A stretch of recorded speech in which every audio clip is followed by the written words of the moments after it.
Enjoying the sunshine this morning, Amelia Tudbury and her brother Oscar. They've had plenty of time to play together over the last year, but the 5-year-old admits she'll be glad to get back to school tomorrow. You just want to go back, really, don't you? Just to be nice to have kids laughing and running around again, wouldn't it? We're not used to having kids around 24/7 as daft as that sounds. It's been difficult, hasn't it?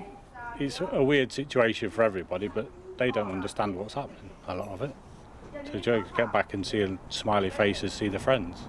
Yeah, see your friends at school. What about school dinners? Yummy. Good morning, how do you do? Hello. Boris Johnson said today, as he visited this centre in Brent, that along with vaccines, the reopening of schools in England marks a national effort to beat the virus. I do think that we're ready. I think people want to go back. I think they feel it, they feel the need for it. And you ask about the risk.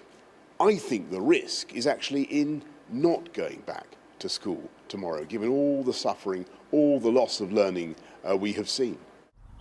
The Prime Minister has stressed that getting kids back into classrooms is a huge step on the roadmap to freedom.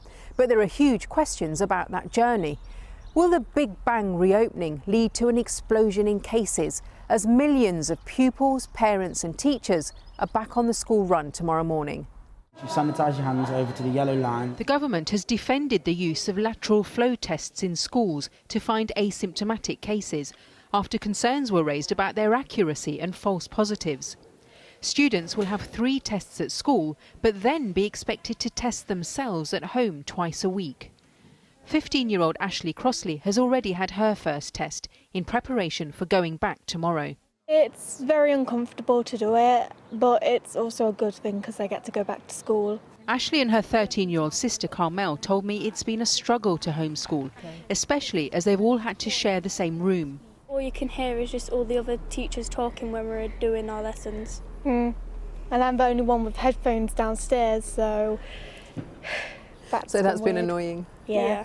Another controversial change: when the girls go back, they'll have to wear masks in the classroom, not just in communal areas. But it isn't compulsory, which means teachers won't be able to enforce it. How do you feel about wearing the masks when you go back? The old masks that I used to wear, some of the times I couldn't really breathe properly, so I had to always take it down. The use of masks will be temporary and precautionary, according to the Education Secretary. He was asked today whether schools will remain open if the R number rises above 1. Schools will be staying open. This is why we've taken a cautious approach, because we intend it to be an irreversible approach. After a year of ups and downs, many will be looking forward to tomorrow, despite the risks. The first leap, says the government, towards a sense of normality. Darshna Soni, Channel 4 News.